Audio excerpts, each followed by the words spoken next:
Langkah-langkah pembentukan Persatuan Tanah Melayu 1948. Penubuhan Jawatan Kuasa Kerja. Jawatan Kuasa Kerja ditubuhkan pada 25 Julai 1946 bagi mengubah perlembagaan baru menggantikan Melayan Union. Jawatan kuasa ini terdiri daripada 12 orang ahli dan diketuai oleh Gubernur Jeneral British di Asia Tenggara, yaitu Sir Malcolm Macdonald. Ahli-ahli jawatan kuasa kerja ini terdiri daripada 6 orang pegawai kanan British, 4 orang wakil Raja-Raja Melayu, 2 orang wakil UMNO. Jawatan kuasa kerja ini mencadangkan perkara-perkara berikut, seperti menggantikan Melayan Union dengan Persekutuan Tanah Melayu, memulihkan kedaulatan dan kuasa Raja-Raja Melayu, kembalikan kedudukan istimewa orang Melayu, syarat-syarat kewarganegaraan yang lebih ketat bagi kaum bukan Melayu. Seterusnya, Jawatan Kuasa Kerja ini mengubah satu perlembagaan baru pada bulan Desember 1946 yang dikenali sebagai Perlembagaan Persekutuan Tanah Melayu. Perlembagaan persekutuan ini digubal berasaskan tuntutan dan kehendak UMNO. Seterusnya, kerajaan British menubuhkan jawatan kuasa perundingan bagi mendapatkan pandangan kaum bukan Melayu mengenai draft perlembagaan tersebut. Seterusnya, jawatan kuasa perundingan diterajui oleh seorang pegawai Inggris dan dianggotai oleh 5 orang Eropa, 2 orang Cina, dan 2 orang India. Jawatan kuasa ini juga dia mengesyor beberapa pindahan ke atas draft perlembagaan persekutuan yang dikemukakan oleh Jawatan Kuasa Kerja. Antara pindahan yang dilakukan adalah menambahkan ahli Majlis Musyawarah Persekutuan daripada 48 ahli kepada 75 ahli.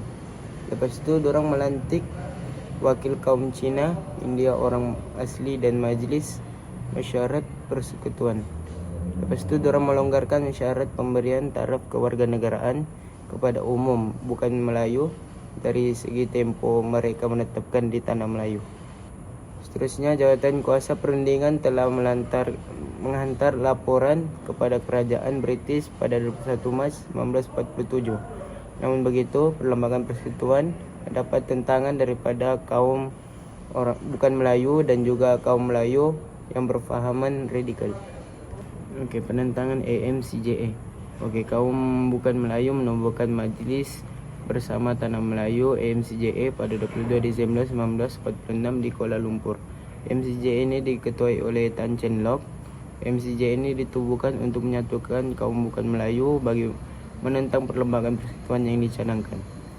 AMCJA ini yang mengemukakan satu draft perlembagaan yang dikenali sebagai cadangan perlembagaan rakyat. Perlembagaan ini berasaskan 6 prinsip utama, yaitu menyatukan Tanah Melayu dengan Singapura, menubuhkan Majlis Perundangan Pusat dan alih-alihnya dipilih oleh rakyat, menuntut hak politik sama rata bagi semua orang yang menganggap Tanah Melayu sebagai tanah air sedia, menumpahkan taat setia kepada negara. Yang keempat, Sultan akan menjadi pemerintahan berdaulat dan perlembagaan serta bersedia menerima nasihat rakyat menerusi badan-badan demokrasi. Yang kelima, agama Islam dan istiadat Melayu berada di bawah kuasa mutlak orang Melayu. Yang keenam, mengutamakan diberikan kepada kemajuan orang Melayu. MCJA ini menuntut agar persetujuan yang dicapai antara kerajaan British, Raja-Raja Melayu dan UMNO dibatalkan. Sebaliknya, MCJA ini menuntut kerajaan menerima draft cadangan baru yang dikemukakan oleh mereka. Walau bagaimanapun, tuntutan AMCJA tidak diterima oleh kerajaan British kerana tuntutan tersebut radikal.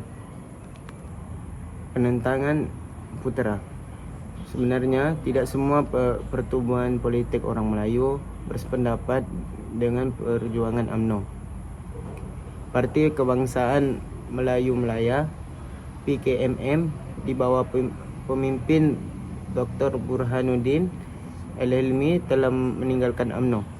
PKMM bergabung dengan beberapa pertuan politik Melayu radikal seperti API, Angkatan Pemuda Insaf yang dipimpin oleh Ahmad Bustamam.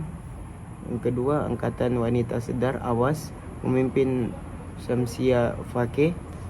Yang ketiga, Gerakan Rakyat Melaya Geram dipimpin oleh Abdul Aziz Ishak.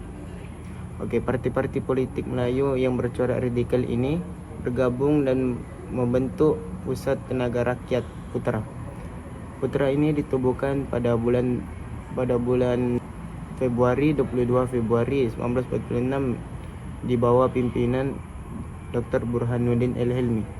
Putra ini ditubuhkan bagi menentang perlembagaan persekutuan yang dicadangkan oleh Jawatan Kuasa Kerja. Putra ini mengumumkakan 4 prinsip utama sebagai asas perjuangannya, yaitu bahasa Melayu dijadikan sebagai bahasa rasmi di tanah Melayu. Al-ehwal luar negeri dan pertahanan negara merupakan tanggung jawab bersama Kerajaan Tanah Melayu dan Kerajaan British. Ketiga, istilah Melayu digunakan sebagai nama kerakyatan atau warga negara Tanah Melayu. Yang keempat, bendera kebangsaan negara ini harus mengandungi warna-warna kebangsaan Melayu. Putra mendakwa mempunyai keanggotaan seramai 150.000 orang. Penentangan MCJA dan Putra. Pada bulan Mac 1946, Putra bergabung dengan MCJA bagi menentang perlembagaan persekutuan yang digubal oleh Jawatan Kuasa Kerja.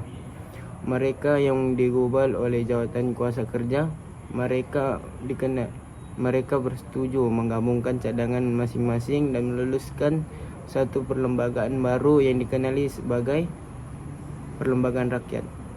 Perlembagaan ini mengandungi 10 prinsip perjuangan MCJF dan Putra.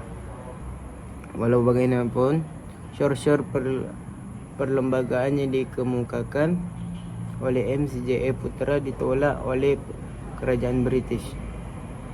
Kerajaan berpendapat syur-syur yang dikemukakan oleh MCJA Putra bersifat radikal berbanding dengan perlembagaan yang digubal Jawatan Kuasa Kerja. Bagi menyatakan bantahan terhadap Kerajaan British, MCJA Putra melancarkan hartal di seluruh tanah Melayu pada 20 Oktober 1947. Walaupun hartal ini berjaya dilancarkan, namun ia gagal mencapai matlamatnya. Pada 21 Julai 1948, Kerajaan British telah menerima Perlembagaan Persekutuan Tanah Melayu. Raja-raja Melayu telah memberi persetujuan mereka bagi pelaksanaan perlembagaan tersebut. Persekutuan Tanah Melayu telah diisytiharkan dengan resminya pada 1 Februari 1948.